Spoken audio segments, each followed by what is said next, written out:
I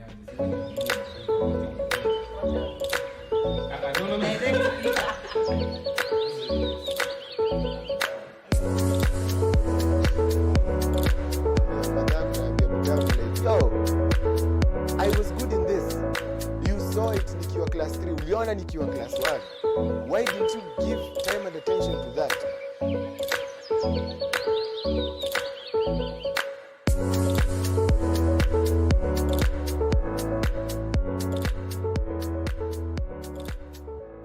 Welcome to yet another episode of Reality Check. My name is Tamara, and our ritual, as usual, I have to introduce the guests that I have on set. So I'm just gonna let them briefly introduce themselves, tell you what they do, and a little bit just about themselves. So sijui tuanze na the youth or the elderly. Well, let's go with the youth. Well, I'm Anthony Maso. I'm a journalist. I'm also a social pedagogue, and I'm a parliamentary aspirant, Langata constituency. I am Dr. Mole Joseph. I'm a lecturer and expert in philosophy.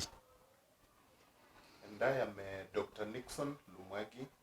I'm a lecturer at Multimedia University and a human resource professional. My name is Tamara, and nasikia kila mtu ajiintroduce hapa na big names. Aspirant, life coach. Anyway, welcome on set. So basically on today's episode, we are going to be talking about investments and sana basically like on the youthful side. Sababu, I know that you are out there, you've been wondering, what do I actually invest in, or what side am I going to make returns, or at this particular age, should I invest or should I not invest? Because those are some of the questions in my youth, like we ask ourselves out here. So now that is the first question that I'm posing out here. At what age do you think or feel that one should actually start making investments out here? Well, we can't have a defined age for making investments because I have seen, when I was in primary school, I used to have friends who would do business, who would buy some sheep, some little livestock around. And as I went to high school, there were friends too who expanded, they had businesses outside school, which generated for them income. And even into university and moving forward, which means that business, provided you already a person with sound mind and who needs to fulfill the needs, then there is never a right age for investment. So the big concern there is always the fear of investment. What makes this majority to fear investing? Because they feel that maybe the monthly income is, say, 10,000 shillings. And then in their head, they think that probably if I'll make this to 50,000 shillings, then I'll have some extra money to invest, which to what I've come to learn is not the actuality. That it's the reality is that you can invest at any age. There's no barrier. What about you guys? What's your take on that? I want to join hands with my fellow panelists that there is no particular age that you can set aside and say that this is the age from which you should start investing. In fact, the earlier the better, I would say like that. And part of investment, and which counts much more than any other thing, is to cultivate that culture of investment into an individual, so that it becomes like the foundation stone upon which one builds. Because look at a kind of investment that would categorize as savings, So once a child or a baby becomes a child, I believe that when they are introduced that early in life to the culture of investing by putting aside, so that they know that whatever comes through their hands is not for their own squandering it all, but at least putting aside, that culture must be inculcated in that child when they are still young. And in that way, they are more likely to succeed in any category of investment, unlike a situation where that culture is missing. Yeah, I also concur with my panelist, though I'm of a different opinion. I think investment should start immediately after conception. Because immediately the mother is pregnant, a good father is supposed to start investing. So investing, you are supposed to open up an account for the kid. Then as the kid comes into the world, the kid knows that there is something that is called investment. And that investment can come through like the Jambo Junior. So once the kid knows that there's an account, if I get a coin, I'm supposed to put in a small tin, a home bank, and then from the home bank, I'm supposed to take it to my bank account. Then that thing rings into the mind of the kid that I have to invest. But however, if it was not done, then the youth are having a small problem. I cannot say it's big because it's something that can be corrected. Because you ask a youth, what do you want? The youth will tell you, I want a fancy car. I want to dress up nicely. I want to buy expensive shoes. So you find that out of that, they are thinking on what to consume than what to invest in. But now, you've mentioned something about now the Jambo Junior and the bank. What about that person who is or who has been born in a family where the parents do not have like a capability of the capability of actually opening a bank account? What would you actually tell that parent to do in regards to now their child? Juu si kila mzazi yuko nje, or it's not every person who has been born with the mindset investment starts at this and this particular age. And I think that is why you see kuna like young kids hustling out here in the streets, because some parents did not have that particular know-how on what to do. Because even the Bible says, my people perish because of the lack of knowledge. So how about those people who like are from that side, like the marginalized? Before now we go back into us now investing completely. What about them? Mimi nimezaliwa, for example, mzazi hajiwezi, mzazi hajui maneno ya banks, anajua tu ile maneno ya kuingiza pesa chini ya mattress, stuff like that. So how should that parent go about, or how is a kid born in a place like that supposed to actually get into the investment world? Well, if I take it from how you've explained it, first of all, the issue of keeping money under the mattresses, the concern is there is only safety. The concern is not whether it's an investment or savings scheme or not. It is, and a very nice one, just that the money is in danger. But I'll call to examples again. I've seen people living in hardship areas. I come from a place where people struggle to earn a living every single day.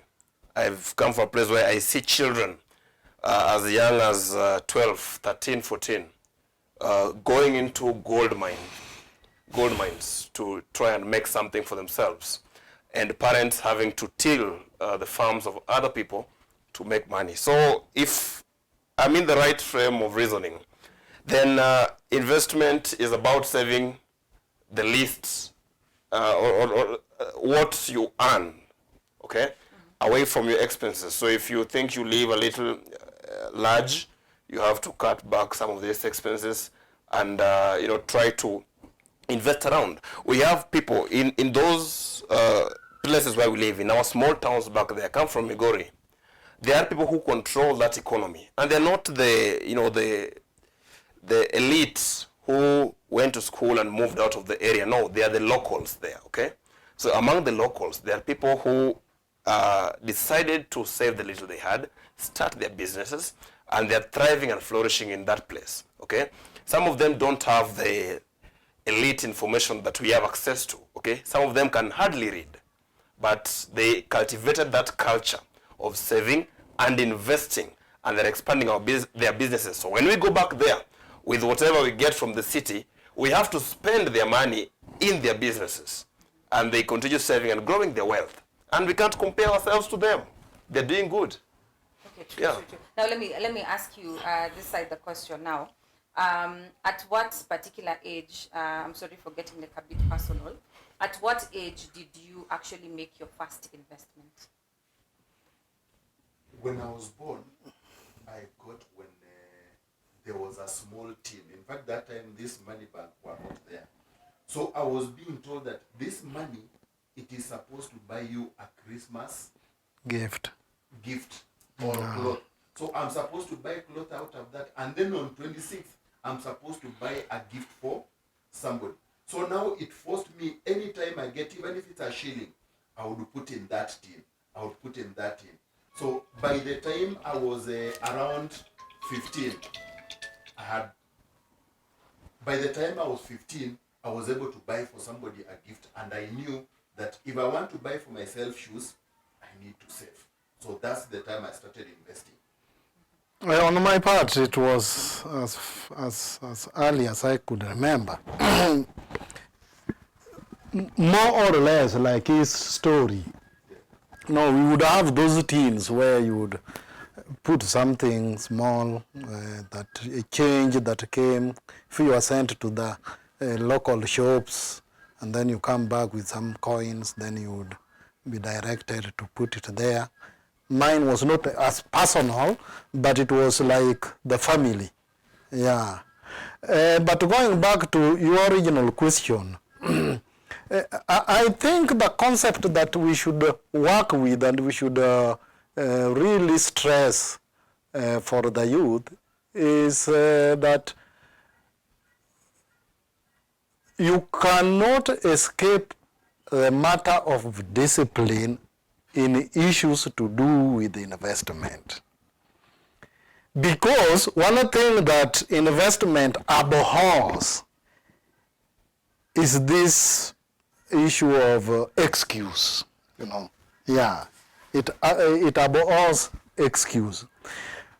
Sometimes back in high school when I was taught economics, I was told one thing over and over again, that there are two things that every human being cannot avoid, and there are only two: death and taxes. Now, if you have to pay taxes, the implication is that there's some income you get at every stage of your life, and therefore you cannot have any excuse for not investing at every stage. But now, when we talk about like you investing, we're talking about investing, but the major point I've had here is about saving money. What about the aspect of multiplying money or making like your money actually work for you? And when you talk about investment, is it only like on the financial side of things? You know, because sometimes when I scare, someone says, I wanted to acquire this and this, and I did not have like the financial capability to actually acquire a certain thing, but I still acquired it like through whatever means, you know. Come up, for example, if houses and mortgage, you know, cars and the same thing.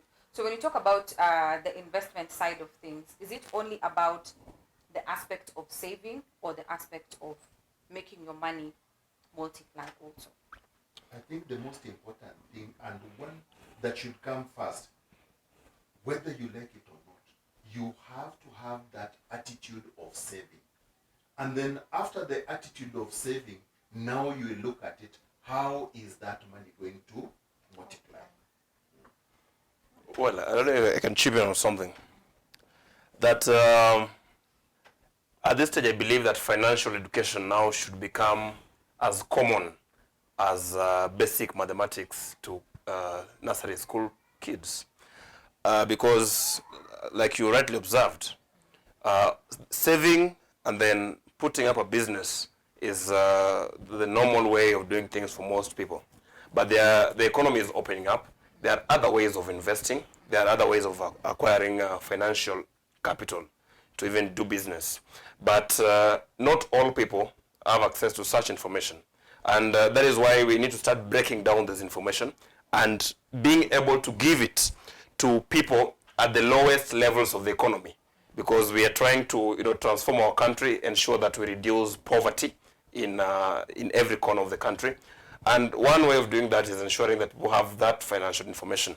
I have seen examples where by just putting up focus groups where a financial expert comes and talks to people about the culture of saving and investing, they are able to come up with something and put their money together and start investing in something. So financial education should be very important, and if the government can chip into this, they should ensure that, like we have agricultural extension officers in rural areas, then, and not just rural areas, but now because finance, even in low-income areas around the city, okay?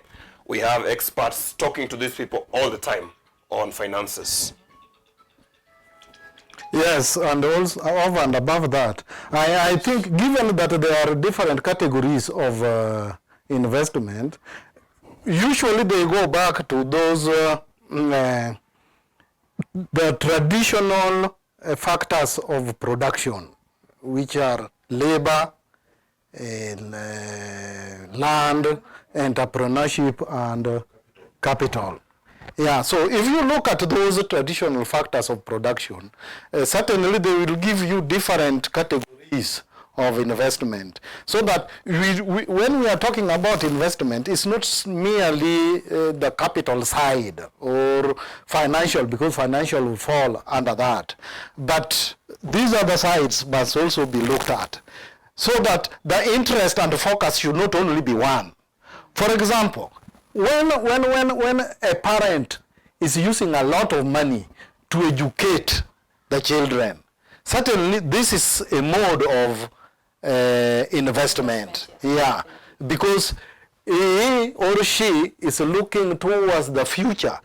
How are these children of mine going to live in this competitive world? Okay, particularly in education, radar of the world, where today, if you don't acquire a certain level of education, then you might not be competitive enough. Entrepreneurship, for example, has come in handy in today's world, which is computerized, and we are talking much of digital ways of not only impacting knowledge, but also doing businesses. So if you can access your clientele through digital platforms, then you find that you will have more advantage than the traditional way of perhaps marketing just within the locality in a very traditional manner of displaying your wares. True. I think, and that is what like most of the youth are into nowadays, because you find if you go, especially like when you mess up with the incorporation of like social media nowadays, yes, businesses, you don't like necessarily have to have like that shop, have like a warehouse or somewhere where you like get or display your products, because like if I could say one statement before we go on a break, for example, like in university, what I've seen most of, especially like the females do, they invest in like the clothing business, or shoes. Yes, yeah. and shoes and jewelry, because it's what sells, number one, and number two, it's actually easy for them to distribute, plus the profit is good, So that is like one side of the investment side. But I want us to take a break, and then when we come back, there's something you mentioned about people only focusing on capital, while there are other things that also people should focus on when it comes to making investment. So that is what we're going to discuss after the break. Keep it Reality Check.